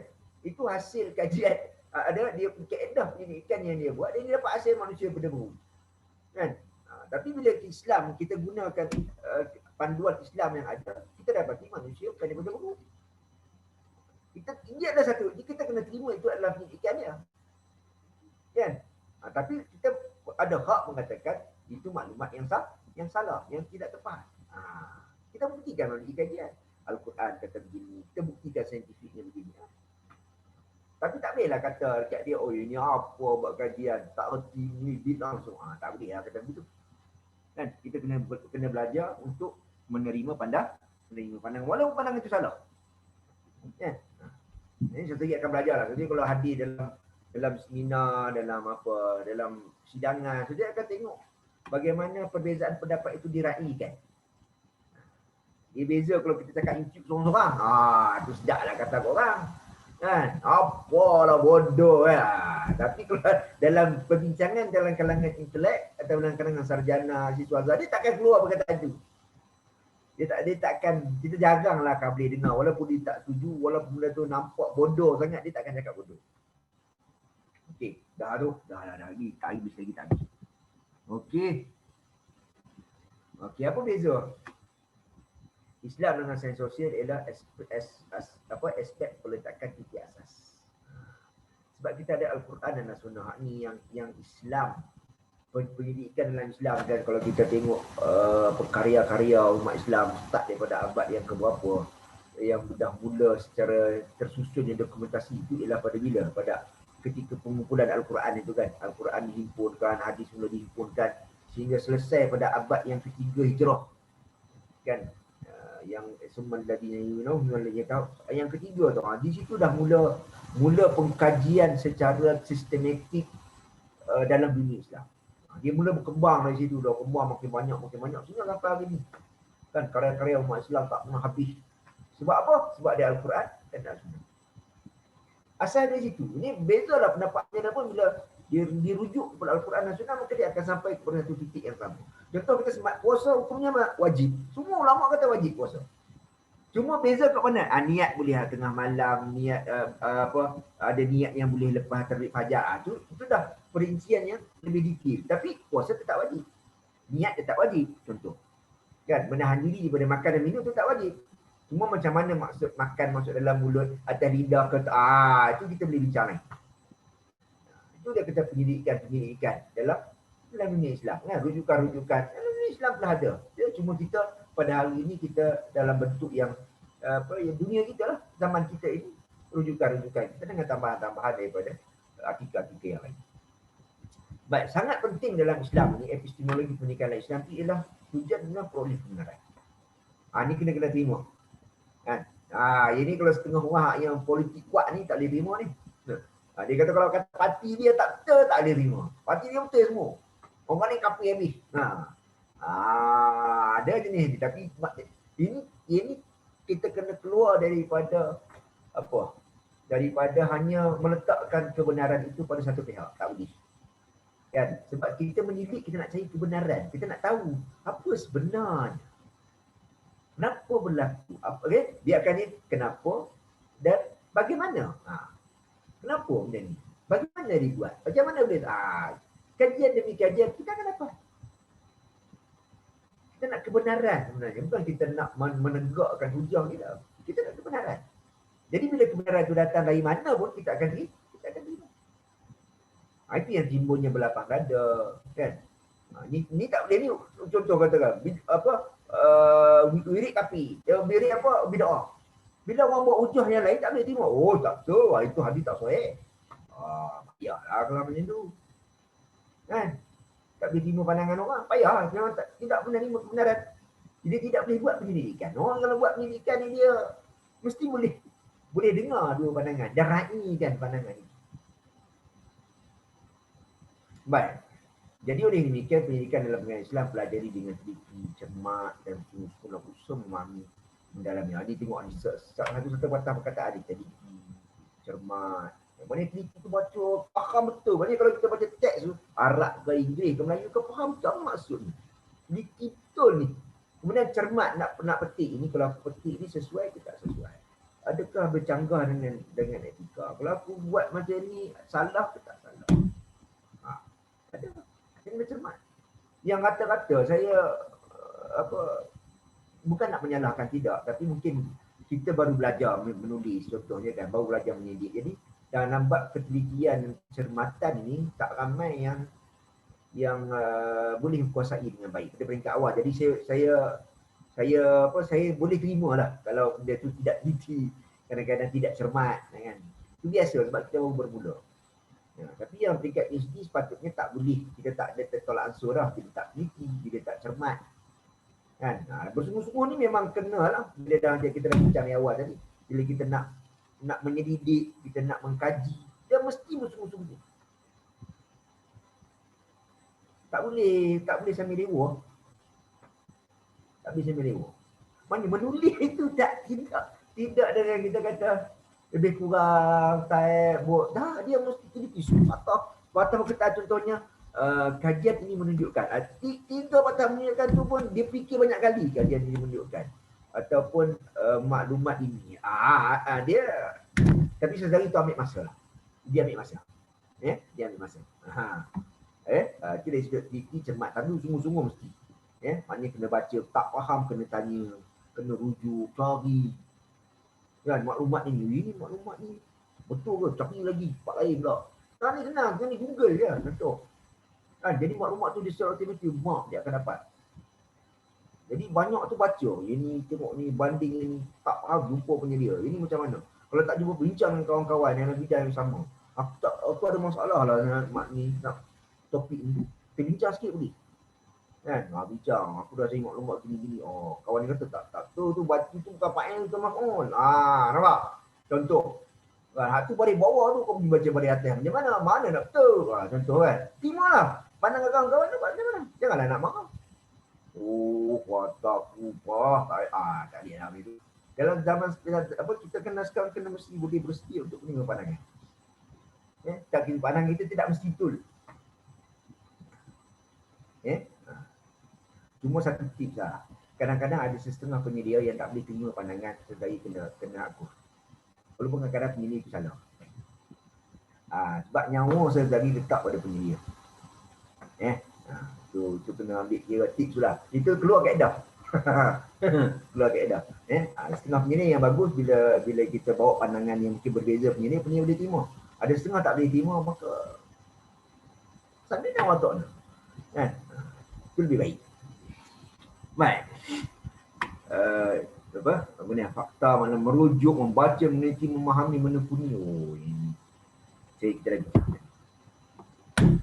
Okey, ini falsafah pendidikan. Kita ada apa? 10 minit lagi lebih kurang. Ada soalan tak? Dah tu ini beliau tu sendiri. Kepentingan akhlak.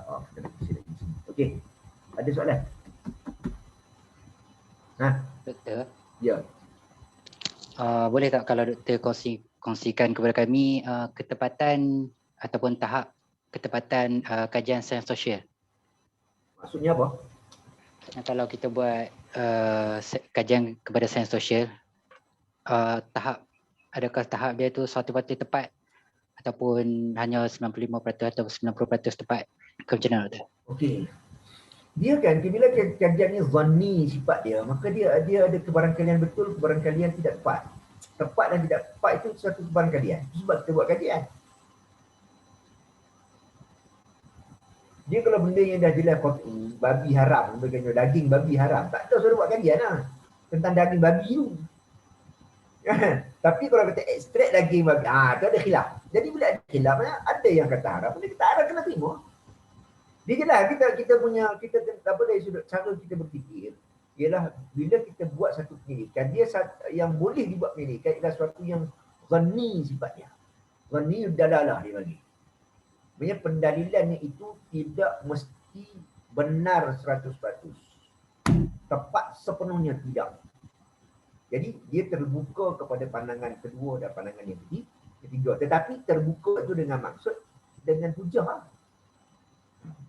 Contoh kalau kita kata apa? Kalau kita kata, okey, katalah dalam ni kita dalam syariah tu mungkin lebih boleh faham kot. Bukan sebab saya syariah, tak mesti gitu. Tapi saya bagi contoh. Ada satu makanan berperisa babi. Jadi mungkin tak pernah dengar atau pernah dengar, saya tak tahu. Tapi saya nak beritahu. Ada makanan, ada apa dalam dunia penyelidikan makanan itu dibuat perisa babi. Dia bukan babi. Sekarang ni kita dah sebut dari sudut, kalau kita tengok dari sudut nas yang jelasnya daging babi itu memang qat'i haram. Kalau bukan daging putih babi ke apa semua itu khilaf mazhab Hanafi, ada pandangan mazhab Maliki, ada pandangan mazhab Syafi'i, ada pandangan. Okey, sekarang ni dia bukan daging. Dia adalah perisa. Baik, kita nak andaikan pengkaji itu bermazhab Syafi'i radhiyallahu taala anhu kata perisa babi hukumnya haram. Tiba-tiba ada kita pun tak setuju. Mana boleh haram tu bukan daging babi. Ada hujah. Bila tak ada hujah, maka kita tolak bukan dasar pandangan dia tu sebab dia tak ada hujah untuk dia kata tidak haram. Tapi kalau dia buktikan kenapa dia kata tidak haram ni. Ni dalam falsafah bahagian nombor 3 ni. Mengetahui apa, bagaimana dan mengapa. Kita kira tu sini ada tak? Tu sini. Dia bagi contoh, dia kata okey mazhab Hanafi begini pandangan dia. Mazhab Maliki begini. Jadi bila dirujuk kepada pandangan mazhab Hanafi mengatakan tidak haram bukan daging ataupun mazhab Maliki dengan hujah yang masing-masing, maka saya mengambil kesimpulan bahawa dia adalah sama seperti pandangan ataupun ada urutan ataupun ada sandarannya daripada mazhab Hanafi ataupun mazhab Maliki. Sebagai contoh, anda tak kata kan, saya semua nak bagi contoh. Jadi bila kita paksa kena terima. Mungkin kita kata ini pandangan ini haram, pandangan ini tidak haram. Jangan kita kaitkan nanti masyarakat kata masyarakat tu cerita lain. Sekarang ni kita isu dari sudut fakta. Dari sudut persepsi masyarakat, dari sudut itu isu lain. Kita tak masuk dalam sini. Itu sebab bila kita nak buat penyataan masalah, kita tak boleh kata orang kata. Nanti orang kata tak ada, nanti orang itu tak masuk buku lagi. Sebab itu bukan fakta. Fakta dia dalam jurnal yang kata apa, dalam artikel yang kata apa, ni itu fakta. Ataupun dibuat temu buah dengan pakar. Itu cerita ni. Okey? Baik. Bukan saya kata halal Itu sebagai satu contoh kemungkinan ada pandangan yang lain yang bersifat zon. Kalau kita bincang asal dulu pun, takkan kita nak marah mazhab Hanafi, mazhab Maliki dia kata tak haram kulit babi. Bulu babi tak haram. Pasal apa? Babi tu. Dah dia nama emosi habis kan? Emosi tak, ini bukan cerita emosi, ini cerita tentang fakta. Mengapa, bagaimana kan? Sikit lagi saya nak dekat sini. Akhlak dalam pendidikan. Ini sangat penting. Yang pertama ni ikhlas. Ni saya dah sebut tadi. Yang kedua ialah sebar ilmu. Maknanya apa? Maknanya kita menulis ni, kita nak menyebar ilmu ni. Ilmu tu nak disebar sebab saya kena hasilkan artikel. Kan? WOS ataupun artikel yang diindeks bawah Scopus. Sebab ilmu tu mesti disebarkan. Bukan tulis simpan masuk library tutup, tak ada. Bukan sekarang ni, bukan masuk sekarang. Memang itulah tujuan ilmu tu untuk disebar. Kemudian beri kesedaran. Sebab dengan maklumat-maklumat baru kan, kita bila sekali menyediakan satu proposal, mana sekali akan cari satu ruang yang kajian itu mungkin tidak disentuh dengan mendalam oleh pengkaji yang lain. Jadi sekali akan dapat menambah maklumat dalam bidang itu. Okey, jadi kena tu masalah maklumat kan. Yang kedua, persoalan sumber fakta dan maklumat ini penting. Okey. Maknanya kena ambil maklumat yang pelbagai. Contohlah kalau kita kata apa? Kalau kita nak buat kajian tentang Limpi Siam. Tapi Limpi Siam okeylah kita ambil kajian tentang Tuan Guru Haji Abdul Hadi Awang. Buat kajian tentang beliau. Kan? Jadi bila buat kajian tentang biografi, kita kena ada maklumat pandangan orang terhadap Tuan Guru Haji Abdul Hadi Awang. Jadi dia sebagai ahli politik, maka dia bukan hanya maklumat. Kita tak boleh ambil maklumat daripada orang PAS. Dia ahli politik nasional, internasional. Jadi kena ambil lah maklumat DAP, ambil lah maklumat PH, ni PAN, ambil lah maklumat UMNO, ambil lah maklumat Bersatu. Jadi kita bila kita ambil maklumat tu, kita akan dapatlah pandangan yang berbeza-beza. Hak ni kata, yo ni bagus, ni ada orang dah hak ni yang paling terbaik. Dah lah paling terbaik sekali juga lagi. Hak ni pula kata, ini orang kak lebay pakai kopiah tak boleh percaya. Terimalah nak buat mana-mana. Kita terpaksa terima dan kita kena tulis fakta tu dalam penulisan kita. Walaupun mungkin sesekali mungkin kalau kemungkinan orang pas tak setuju. Tapi nak buat macam mana? Tetapi buat pendidikan. Jadi maklumat tidak boleh satu arah. Kan? Mana kalau kat mana dia ada lah mana-mana tadi tu. Tak, yang penting sumber sesuai, punya kredibiliti. Bagi ahli politik, contohnya pandangan politik. Kalau ada pandangan politik, ambillah pandangan ahli presiden politik yang terlibat dengan politik. Sama ada yang menyokong ataupun yang menolak. Kalau dia sudut politik lah, kalau dalam bidang yang lain, kalau bidang apa, dalam bidang hadis, maka kena rujuklah pakar-pakar hadis. Sumber sahih, bukan surat khabar. Bukan website, bukan YouTube. Baik. Jadi sumber asal dan manusia asli sedia mungkin ini tidak, ini bergantung kepada kajian. Manusia asli mungkin ini mungkin tengok kepada kajian, bukan semua mesti macam tu. Baik. Rujukan kepada Al-Quran wajib ikting tafsiran daripada ulama. Ni juga penting. Kadang-kadang kita ambil ayat Quran, kita tafsir guna kepala otak kita sendiri. Mana boleh? Kan, huraian Al-Quran mesti tengok kepada tafsir. Tafsir ahli sunnah, tafsir Mu'tazilah, tafsir Syiah. Tengoklah apa yang perlu. Tidaklah mesti semua. Maksud saya ialah mesti tafsir. Kita bagi pandangan last sekali. Nampak? Kalau kita dalam bidang apa? Bidang sejarah. Kita kitab sejarah. Dan bidang falsafah. Kita kitab falsafah. Bukan. Kita tulis tentang falsafah. Rujukan kita hadis. Rujukan kita tafsir. Tak ini. Itu tidak muktabar dalam bidang. Itu juga dengan hadis Nabi SAW bila rujuk dibincang tentang nas hadis, kita tengoklah rujukan dalam hadis, ni tafsir syarah-syarah hadis. Kan? Mungkin kita akan dapati 2-3 pandangan yang berbeza. Takkan satu pandangannya lah. Kan? Dia mesti ada pandangan yang pelbagai. Baru kita pasti maklumat ni kita susun, yang ni sesuai masuk, yang tak sesuai sebab apa. Apa sebabnya ambil ini, apa sebab tolak. Memang ada. Kenapa buat ini? Saya tanya nanti akan sakit kepala bila tanya, ni kenapa ni? Soalan tu saya kena setengah. Ni kenapa ni? Ni apa? Kenapa tulis ni? Jadi kalau setengah orang yang mungkin tak faham, salah ke? Dan nanti saya, padam. Bukan itu. Masalah ni ialah bila ditanya oleh penyedia, ni kenapa? Maknanya kena bagi jawapan. Bukan kata itu salah. Sebab penyedia nak tahu kenapa dipilih itu. Sedangkan ada pandangan yang lain. Kemungkinan penyedia tahu, kemungkinan penyedia tak tahu. Tapi dia tanya je. Bagilah justifikasi. Itu baru betul dalam kita buat penyedia. Ini kafir ni. Kenapa kafir? Memang kafir lah. Itu tak boleh. Kalau itu berhenti tu tak payah lagi. Tak payah belajar. Berhenti. Kalau nak jenis macam tu tak payah. Buang masa. Okey, elakkan plagiarism. Ini maksud plagiarism ni saya copy paste. Ambil maklumat daripada jurnal tu, copy biji dia paste dalam jurnal. Dalam kita punya penulisan. Dia tak boleh. Dia mesti kita olah ayat itu. Tapi rujukan yang kita tengok tu lah. Olahan ayat wajib itu mesti. Yang ni saya cari kalau nak ni kena ambil kursus academic writing. Penulisan akademik. Dia tu saya kalau tak tahu memang kena cari kursus tu. Kalau rasa tak nak cari luar, pagi minta dengan persatuan, kata kami nak minta buat satu kursus penulisan akademik. Kan?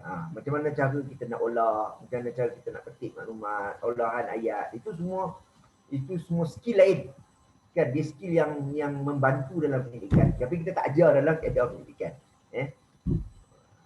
Telur tidak tragedi sahaja tidak tragedi kalau kita mazhab Syafi'i yang betul, mazhab Hanafi tak betul semua. Tak boleh lah. Begitu juga dari sudut akademiknya, elak polemik yang tidak sihat. Isu sensitif secara keterlaluan tak boleh. Kita tak boleh begitu. Sebab apa? Sebab kita perlu bersikap terbuka. Poinnya sekarang ialah kita kena bersikap terbuka. Jadi bila kita mempersembahkan idea kita, fakta kita, kita mesti raikan pandangan orang. Jangan katuk orang sedap sangat. Kalau ceramah kuliah maghrib tak apa. Kuliah maghrib ke kuliah subuh kan, tu nak katuk orang katuk lah, tak kira lah nak katuk berapa pun. Nak kata kalau berapa itu cerita lain. Tapi kalau dalam perniagaan akademik tak boleh ada. Ya. Kena jauhkan kalau itu dan sendiri akan bagi pandangan supaya perkara ini tidak. Kemudian sistematik. Jelas tadi ada dia apa? Daripada umum pada khusus. Mana kita akan bermula dengan apa? Islam menggalakkan penyelidikan. Okey, penyelidikan mempunyai beberapa dia berbagai khusus. Itulah. Ini memang kena belajar ni. Ini ada sebahagian daripada academic writing yang saya kena hadiri dan kena cari maklumat ni.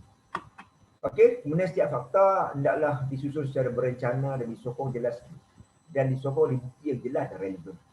Ni mestilah saya dah cakap dari awal tadi. Kan? Mana semua fakta mesti ada bukti. Mesti ada huraian, mesti ada penjelasan, mesti ada penghujahan. Ya, tak boleh tulis tinggal. Oh, tak kalau macam tu. Tak boleh. Ya. Maknanya tulisan yang ataupun cakap kita secara sepatah lalu nak mendakwa sesuatu tanpa bukti, tak. Dah peringkat ini saudari kena belajar untuk berubah. Kalau kaedah dalam Islam tu in kunta naqidan fasihah wa in kunta mudda'iyan fadalil. Kalau kamu menukilkan sesuatu, naqilan nukil bawa fakta, fasihah pastikan sumber dia sumber yang sahih. Sumber yang betul. Kalau dia bukan cerita hadis sahih, hadis dhaif, itu cerita lain, itu istilah lain ya. Maksudnya sumber itu mesti jelas. Wa in kunta mudda'iyan fadalil. Kalau kamu mendakwa sesuatu, pastikan ada hujah. Itu kaedah dalam Islam lah. Tengoklah kita muktabar mana pun mesti ada kaedah seperti dia dipraktikkan kaedah. Kita baru nak belajar. Okey, maruah dan kredibiliti responden. Ini kena jagalah kalau kita buat kajian yang kita ambil data daripada individu. Contohnya kan ambil daripada penagih dadah. Dia cakap penagih dadah yang nama naik bapak dia. Oh jangan. Oh tak boleh. Dalam kita punya menulis pun kita punya tulis angka ataupun nombor dia, P1, P2. P itu adalah peserta kajian 1, peserta kajian 2. Dia tak boleh tulis nama. Kan? Kecuali orang tu izin. Tapi orang izinkan pun kita kena pastikan kita menjaga kerahsiaan dia walaupun yang dia rasa tak kisah. Ya. Terutamanya kadang-kadang kita bentang dalam seminar, orang ramai tanya, ini siapa cakap ni? Tak maksud tak boleh beritahu. Ini kerahsiaan. Ni A cakap, ni B cakap, tak boleh. Orang A, orang tak boleh. Maklumat saja. Ni prinsip lah, tanggungjawab keagamaan. 5 prinsip agama, menjaga agama, menjaga nyawa, semua tu lah. Integriti, berhikmah. Ini last. Yang ni ialah kita susun kita punya daftar penyelidikan. Macam mana kita, tadi yang saya sebut daripada umum pada khusus, daripada penghujahan, pendalilan. Dia ada ni cara. Yang mula-mula kita ada intro dulu, kemudian masuk pandangan-pandangan silam, kemudian pandangan-pandangan moden dan kalangan ulama, kemudian apa yang kita dapat setelah kita integrasi, setelah kita analisis data, akhirnya kita dapat rumus. Ini secara umum ya, saudari mungkin tak faham pada hari ini dan saya yakin saudari tak faham pun. Kalau faham tu maknanya saudari memang azim lah. Ya, cuma yang jelas saya nak tekankan saudari mesti tahu dia kajian secara penyelidikan yang saya buat ini ialah secara sistematik. Dia ada kaedah. Okey, dia mesti hujah dia faktanya mesti ada mesti ada rujukan dan mesti ada hujah. Hak tu je yang pentingnya, itu je untuk pertemuan pada petang. Okay. Saya suka untuk bersama dengan saudari lebih lama. Tapi saya tak boleh. Maksud tak boleh itu ialah setakat ni lah saya boleh bentang. Tapi kalau saudari ada soalan, kita akan cuba bagi pandangan lah kalau pandangan itu begitu. Okay, silakan. Dr. Muhammad Adib, Puan Siti dari Jabatan Syariah. Berkenaan dengan kita punya references ni, ya, kalau bila Dr. Adib tadi menyebut tentang klasik, So untuk kita menyediakan proposal, sebenarnya rujukan kita tu mesti yang terkini, betul? Proposal, ya, untuk utamanya proposal peringkat awal ni. Maksud saya ialah bila kita dah lulus proposal kan untuk kita menulis tesis, maka dia patutnya ada sikit. Kalau tak ada pun tak jadi masalah. Tapi peringkat awal ni, proposal peringkat awal dia 5, 6 lay, 8, 9 lay ni mesti 5 tahun kebelakangan. Artikel 5 tahun kebelakangan. Artikel. Kalau boleh jurnal. Ya, lagi? Silakan.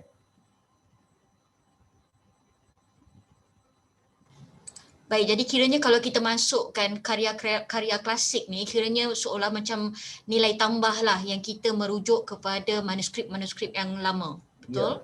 Ya. Baik, terima kasih doktor. Ya. Okey, sebab apa? Sebab apa kita kata begitu? Sebab kita akan menyambung pengkaji yang terbaru dengan kita, yang paling dekat dengan kita. Ya. Contoh kalau kita kata kita nak buat tentang kajian tentang babi jadi kan. Tentang hukum hakam babi, hukum isu semasa tentang babi. Kan? Jadi isu-isu yang telah dibincang oleh ulama 20 tahun, 30 tahun, 40 tahun tu memang dah ada. Jadi apa lagi kajian yang kita nak buat? Jadi kita kena tengok yang paling dekat dengan kita. Di manakah kajian itu sekarang berada? Dalam topik makanan ke, dalam topik perubatan ke, dalam topik kosmetik ke contoh. Kan? Jadi kita kembang dari itulah tu maksud kita kata soalan tu tadi, mana kajian kita melihat, kita merujuk untuk bina proposal itu ialah kajian-kajian terbaru. Ya, itu bahasa tepat lah kan, bahasa sedap ya, terbaru lah. Dia mana maklumat itu dalam artikel-artikel jurnal, dalam kertas-kertas kerja persidangan, dalam webinar. Sedang ni dah mula kena hadir webinar, bayar pun bayar, nak buat macam mana? Kan?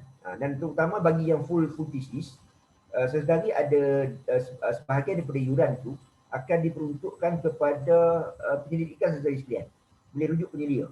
Jadi bayaran webinar, bayaran menghadiri mana-mana seminar itu akan boleh diklaim. Boleh claim. Itu rujuk dengan penyelia. Okey, yang lain? Assalamualaikum doktor. Salam. Saya Afifah tadi daripada Pelajar Arab, Dr. Falsafah. Saya nak tanya, kalau kita rujuk kepada jurnal, kan, dia macam yang dikatakan jurnal terkini tu maksudnya kita nak tengok range berapa tahun ke belakang. Maksudnya dah tempoh berapa tahun tu? 5 tahun kebelakangan. Sekarang ni 2021, 2020, 2019, 18, 17. Okey. Ya. Okey, satu lagi. Tadi kita dah tengok kan perbezaan dari segi penyelidikan pengajar Islam dengan sains sosial tadi. Ya. Okey.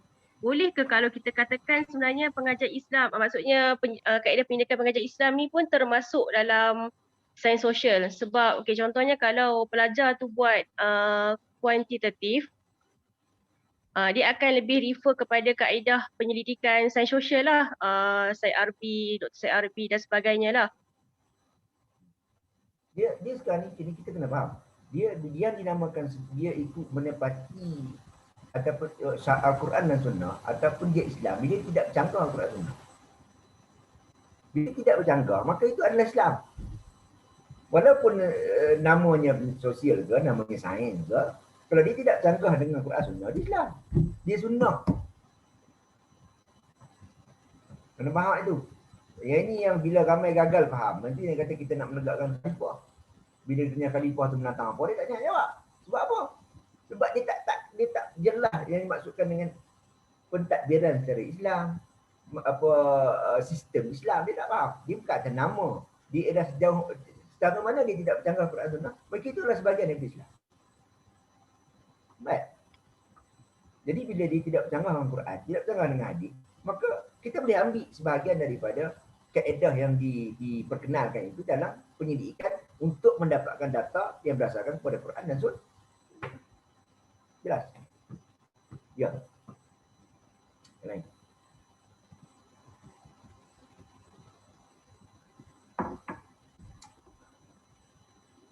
Okey, ada lagi?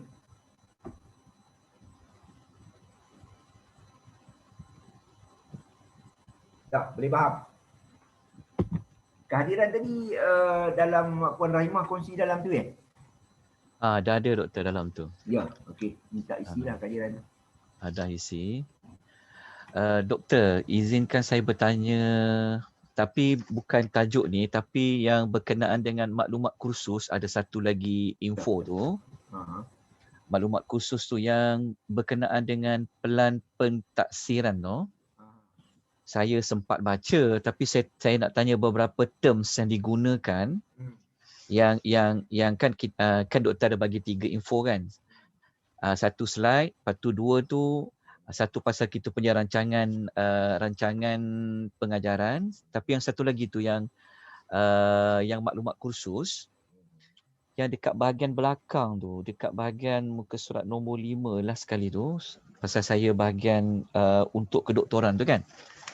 Dia punya istilah tu, istilah macam dia ada guna macam C, dia ada banyak guna A tu, lepas tu HPP tu, saya duduk mencari dia menggunakan singkatan, jadi nak tahu singkatan tu sebenarnya dia menunjukkan kepada apa. Hasil pembelajaran.